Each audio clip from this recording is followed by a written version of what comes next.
तो last episode के and पे हमने देखा था कि जहाँ पर योंग म्योंग और किलजुन दोनों एक दूसरे के ऊपर अपनी लाइलेशन टेक्निक के साथ अटैक करते हैं तो जबरदस्त एनर्जी निकलती है और एनर्जी दूर टैग फैमिली में महसूस होती है, जहाँ पर जिया ये सब कुछ महसूस करते हुए कहती है लगता है कि ब्लैक डेथ अलायंस का लीडर और मेरा बेटा योंग म्योंग आपस में फाइट कर रहे हैं। लेकिन क्या यहाँ पर दो इंसानों के आपस में फाइट करने से इतनी ज्यादा जबरदस्त एनर्जी निकल सकती है? ऐसे लगता है जैसे वहां पर दो मॉन्स्टर्स आपस में फाइट कर रहे हैं और साथ ही वो अपने बेटे के लिए दुआ कर दिया कि मेरा बेटा योंग म्योंग वहां से सही सलामत वापस आ जाए। तो नेक्स्ट सीन योंग म्योंग का दिखाया जाता है। तुम्हारा योंग म्योंग जो होता है अपनी टेक्निक को वहां पर ब्लॉक करने के बाद बुरी तरह जख्मी हो जाता है। वो कहता है इसने यहाँ पर जिस टेक्निक को यूज किया वो मेरी टेक्निक नाइलेशन थी। इसने बड़ी आसानी से यहाँ पर मेरी टेक्निक को कॉपी कर लिया और कॉपी ना किया बल्कि इसको और भी जबरदस्त पावरफुल बना दिया और इस टेक्निक को डबल करने के बाद मेरे पर दोबारा से अटैक किया है। तो योंग म्योंग अब यहाँ पर इस बात से बहुत ज्यादा हैरान हो रहा था और कहता है कि आयची इतनी आसानी से यहाँ पर ये सब कुछ कैसे कर लेता है। इसने सिर्फ और सिर्फ एक ही बार में नाइलेशन टेक्निक को रिलीज होते हुए देखा और फाइटिंग के दौरान इसने यहाँ पर फाइटिंग टेक्निक को यहाँ पर एनालाइज किया और उसको कॉपी कर लिया और सिर्फ कॉपी नहीं किया बल्कि उसको एम्पलीफाई भी कर दिया है। योंग म्योंग कहता है कि मैंने इस बंदे को आज यहाँ पर नहीं हराया तो मुझे लगता है कि आगे जाने के बाद या आसपास के मार्शल आर्ट्स को कॉपी करने के बाद बहुत ज्यादा स्ट्रॉन्गर बन जाएगा और कोई भी यहाँ पर इसको रोक नहीं पाएगा। दूसरी तरफ से किलजुन से कहता है तुम्हें पता है कि जब भी मैं कभी किसी स्ट्रॉन्ग ओपोनेंट के साथ फाइट करता हूँ तो वो स्ट्रॉन्ग ओपोनेंट हमेशा ही अपनी पावरफुल और अल्टीमेट टेक्निक्स को रिलीज करते हैं, मुझे हराने की कोशिश करते हैं। लेकिन अफसोस कि इस फाइट में उन्हीं का नुकसान होता है, वो आखिर में मुझसे हार जाते हैं लेकिन बदले में मुझे अपनी मार्शल आर्ट्स की टेक्निक्स दे जाते हैं। लेकिन तुम्हारी जो टेक्निक थी जो उन सभी टेक्निक से बहुत ज्यादा बेहतर थी। तुम्हारी टेक्निक जो है जिस टेक्निक मैंने आज तक पहले कभी नहीं देखी। लेकिन साथ ही वो से कहता है कि चाहे मैं यहाँ पर मार्शल आर्ट्स के कितने ही प्रिंसिपल्स को क्यों मास्टर कर लूं, चाहे मैं कितनी मार्शल आर्ट्स की टेक्निक्स को क्यों ना समझ लूं, लेकिन ये सब कुछ बेकार है, सबका कोई मतलब ही नहीं है। मैंने यहाँ पर बहुत सारी टेक्निक्स को सीखा, बहुत सारी टेक्निक्स को सीखने के बाद अपने चाहने वालों को वो टेक्निक्स दी। मैंने अपने सभी ब्रदर्स को फायर राम में पहुंचाया, उन सभी को ब्रेक थ्रू कंप्लीट करवाया, उन सभी की टेक्निक्स को मल्टीप्लाई करवाया, उनको जहाँ अपग्रेड करने के बाद उनको नई टेक्निक्स दी। लेकिन हमेशा यहाँ पर उनसे कोई ना कोई पावरफुल होता है और आज यहाँ पर ये बात मुझे समझ आ गई है कि जब भी कभी कोई पावरफुल का सामना उनके साथ होता है तो वो पावरफुल इंसान कमजोर को हरा देता है। यहाँ पर वही जंगल का कानून है, जब कोई पावरफुल तुम्हारे सामने हो तो वे उसके सामने घुटने टेक नहीं पड़ेंगे। ये दुनिया जो है ये हमेशा से इसी तरह चलती आई है कि स्ट्रॉन्ग इसके ऊपर राज करते आए हैं और अब जबकि मुझे यहाँ पर पता चल चुका है कि इस सब का कोई मतलब नहीं है तो अब यहाँ पर मैं इस दुनिया को ओवरवॉच करूंगा और तुम सभी लोगों को यहाँ पर कानून के दायरे में रखूंगा। जो भी यहाँ पर उस हद को पार करने की कोशिश करूंगा जिसे मैं सेटअप करूंगा मैं उसे मार डालूंगा। ऐसी वो यहाँ पर ये वाली बातें कर रहा होता है और गुस्सा हो रहा था। इसी के साथ उसकी पूंछ भी निकल आती है, यानी कि अभी वो ह्यूमनॉइड फॉर्म में लेकिन इसके साथ उसकी पूरी बॉडी वहां पर उसके पास स्केल्स निकल आए हैं, वो ड्रैगन बनता जा रहा है। तो वो कह रहा होता है कि अब मैं यहाँ पर नए रूल्स बनाऊंगा। इसी के साथ ही वो लोग फिर से वहां पर अटैक करना स्टार्ट करते हैं। फिर साथ ही जैसे वहां पर एक दूसरे के ऊपर अटैक करते हैं तुम्हारा योंग म्योंग वहीं पर ग्राउंड के ऊपर गिर जाता है और वो अपने पंजे के साथ उसके ऊपर अटैक करके उसको ब्लॉक कर रहा होता है। योंग म्योंग कहता है कि इसकी पावर्स पहले से काफी ज्यादा बढ़ गई हैं और साथ ही वो एक जबरदस्त किक मारता है और इसी किक के साथ हमारा योंग म्योंग उड़ता हुआ काफी दूर जाकर दीवार के साथ टकराता है और वहीं पर गिरकर वो और भी जख्मी हो जाता है। जबकि दूसरी तरफ से वो ड्रैगन बनने के बाद अपने मुंह के अंदर से डिवाइन सबडूइंग टेक्निक को रिलीज करता है। वो मुंह के अंदर एनर्जी का गोला बनाता है और इस गोले के साथ उसके ऊपर अटैक करता है। वो अटैक बहुत ही पावरफुल होता है। तुम्हारा योंग म्योंग कहता है कि ये पागल हो गया है, अगर मैं यहाँ पर सिर्फ और सिर्फ एक सेकंड के लिए देरी हो जाती तो मैं इसके अटैक को अवॉइड नहीं कर पाता और इस अटैक के साथ हिट होने के बाद मैं भी यहाँ पर मर जाता और वो उसके अटैक को अवॉइड करता है ताकि वो यहाँ पर बच सके। तुम्हारा योंग म्योंग कहता है कि अब मैं यहाँ पर क्या करूं, मैं जो भी टेक्निक्स को यूज करूंगा ये उनको कॉपी करने के बाद डबल करके मेरे पर उसके साथ काउंटर अटैक करेगा। यहाँ पर जल्दी से जल्दी कुछ और करना होगा। फिर साथ ही वो सामने देखता है तो किलजुन उसके सामने नहीं होता। योंग म्योंग कहता है कि वो कहां पर चला गया, अचानक से वो कहां पर गायब हो गया। तो जिंगू स्नेक उसे कहता है कि लड़के जल्दी से ऊपर देखो, वो तुम्हारे ऊपर है। तो वो ऊपर की तरफ देखता है तो वो ऊपर वहां पर हवा में उड़ रहा होता है, वहां पर खड़ा होता है और उसे कहता है कि अब मैं यहाँ पर तुम्हें कुछ और दिखाने वाला हूँ। वो अपने पास एक टेक्निक को रिलीज करता है जिसमें ब्लैक कलर के स्नेक होते हैं। उसे कहता है कि इसको वेनमस स्नेक मार्शल आर्ट्स कहते हैं। ये ब्लैक स्नेक पाम टेक्निक है जिसको मैंने अपने ब्रदर से सीखा था।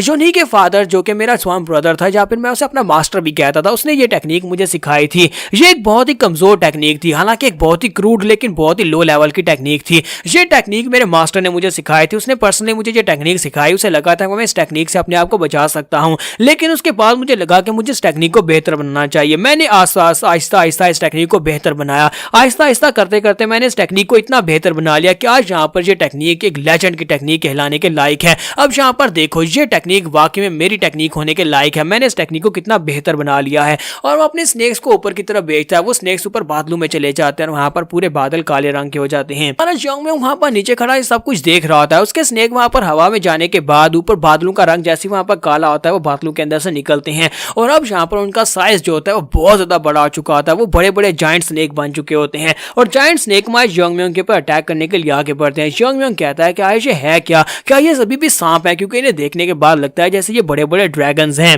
तो किलजोन उसे कहता है कि मैंने यहाँ पर इस टेक्निक को ट्रू ब्लैक स्नेक पाम का नाम दिया है और ये टेक्निक मेरे लिए बिल्कुल एक अल्टीमेट टेक्निक की तरह है। ये मेरी अल्टीमेट टेक्निक है और इसी टेक्निक के साथ तुम यहाँ पर मरने वाले हो। देखते हैं कि तुम यहाँ पर इस टेक्निक को विस्टैंड कर पाते हो या नहीं। और दूसरी तरफ से जिंगू स्नेक मारे जोंगम्योंग से कहता है कि लड़के अब यहाँ पर तुम क्या करोगे, क्या तुम यहाँ पर इसको हेड ऑन फेस करने वाले हो? मैं तो तुम्हें यही कहूंगा कि तुम्हें यहाँ से भागना होगा, क्योंकि ये टेक्निक जब तुम्हारे साथ टकराएगी तुम बच नहीं पाओगे। जोंगम्योंग उसे कहता है कि अगर ये टेक्निक जहाँ पर ग्राउंड के ऊपर टकराती है तो मुझे लगता है कि आसपास का पूरा ग्राउंड बर्बाद हो जाएगा, आसपास की जमीन का काफी बड़ा हिस्सा इस शॉक से बर्बाद होने वाला है। तो जिंगू स्नेक उसे कहता है इसी वजह से तुम्हें ये कह रहा हूँ कि तुम्हें यहाँ से भागना होगा, कहीं तुम पागल तो नहीं होगे, तुम इसे हेड ऑन फेस करने की बात कर रहे हो। जोंगम्योंग उसे कहता है कि अगर यहाँ का आसपास का ग्राउंड बर्बाद होता है तो आसपास के गाँव के बहुत सारे निर्दोष लोग इस टेक्निक से मारे जाएंगे, इसलिए मैं ऐसा बिल्कुल भी नहीं चाहता। मेरे पास यहाँ पर और कोई रास्ता नहीं है, मुझे यहाँ पर इसकी टेक्निक को ब्लॉक करना ही पड़ेगा। मुझे चाहे अपनी बॉडी के साथ इसको ब्लॉक करना पड़े, लेकिन मैं इसको ब्लॉक करूंगा। तुम्हें मेरे पर भरोसा होना चाहिए। चलो जल्दी से मुझे अपनी वैनमनस एनर्जी दे दो। अगर तुम मुझे अपनी वैनमनस एनर्जी दोगे तो उसके साथ मैं इसको हराने का तरीका ढूंढ सकता हूँ। उसने एक सोच रहा था कि यार इसके पास यहाँ पे इतना कॉन्फिडेंस कहाँ से आ रहा है, ये इसको नहीं हरा पाएगा। वो एक बहुत ही पावरफुल इवल ड्रैगन बन चुका है और ये इसको नहीं हरा सकता। लेकिन फिर चाहे जो भी हो,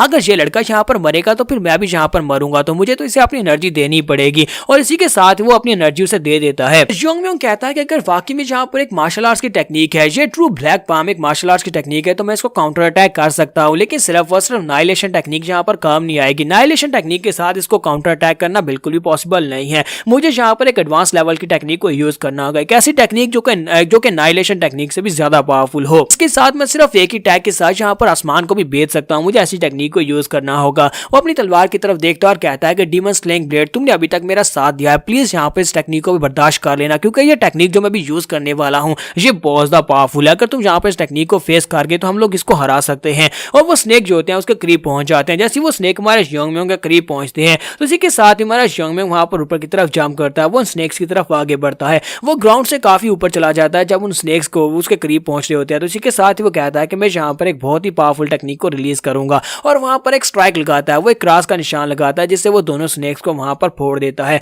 तो जबकि ऊपर खड़ा किलजोन जो होता है वो सब कुछ ऊपर से देख रहा होता है। उसे वहां पर नीचे गहराई में नजर नहीं आ रहा था कि वहां पर क्या हो रहा है। उसे लगता है कि उसने यहाँ पर इसको हरा दिया और इसी के साथ ही वो यहाँ पर अपना एक बैकग्राउंड सीन भी दिखाता है जहाँ पर किलजोन एक छोटा सा बच्चा था और वो एक छोटे गांव में था जिसको ब्लैक डेथ सेक्टर कहा जाता था। उस सेक्टर में वो एक घर के अंदर से राशन चोरी कर रहा था और उस सेक्टर का जो मास्टर था जिसे वो अपना ब्रदर कहता है, वो मास्टर वहां पर आता है और उसे पता चलता है कि ये बच्चा यहाँ से खाना चोरी करता है। तो वो लोग वहां पर आने के बाद कहते हैं कि देखो जरा, तुम एक बच्चे हो लेकिन इसी एज में तुम खाना चोरी कर रहे हो, तुम्हें नहीं लगता कि तुम्हें यहाँ पर खाना चोरी नहीं करना चाहिए। और सैंग उसके साथ होता है। सैंग उसे कहता है कि मुझे लगता है कि हमें इस लड़के को यहाँ पर डराना नहीं चाहिए और ना ही इस लड़के को यहाँ पर सजा देनी चाहिए। उस लड़के की तरफ देखो तो सही, ना ही उस लड़के ने कपड़े पहने और ऊपर से इस लड़का कितना ज्यादा स्किनी है, जैसे कि ये बहुत ज्यादा भूखा है, इसी वजह से खाना चोरी करके खाता है। सुनने के बाद वो आगे बढ़ता है और कहता है कि मुझे लगता है कि हमें यहाँ पर अपने सेक्टर का नाम ऑर्फन सेक्टर रख देना चाहिए, क्योंकि हम लोग यहाँ पर बहुत सारे गरीबों को भर्ती करते रहते हैं। और इसी के साथ ही वो आगे बढ़ता है और उसे कहता है कि लड़के, क्या तुम्हें नहीं पता किस तरह से खाना नहीं खाना चाहिए,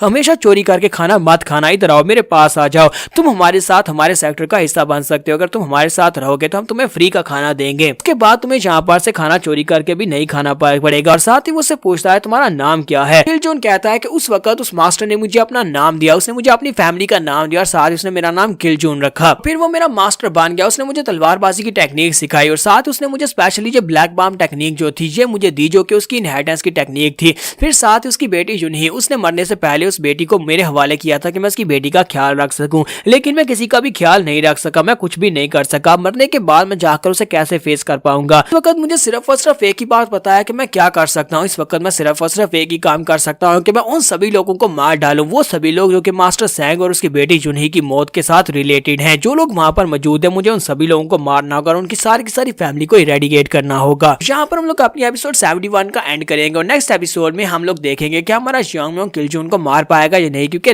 नेक्स्ट एपिसोड में इस आर्क का एंड हो जाएगा। तो एपिसोड की एक्सप्लेनेशन अच्छी लगी हो तो कमेंट करके जरूर बताइएगा और वीडियो को लाइक करना मत भूलिएगा। Thank you.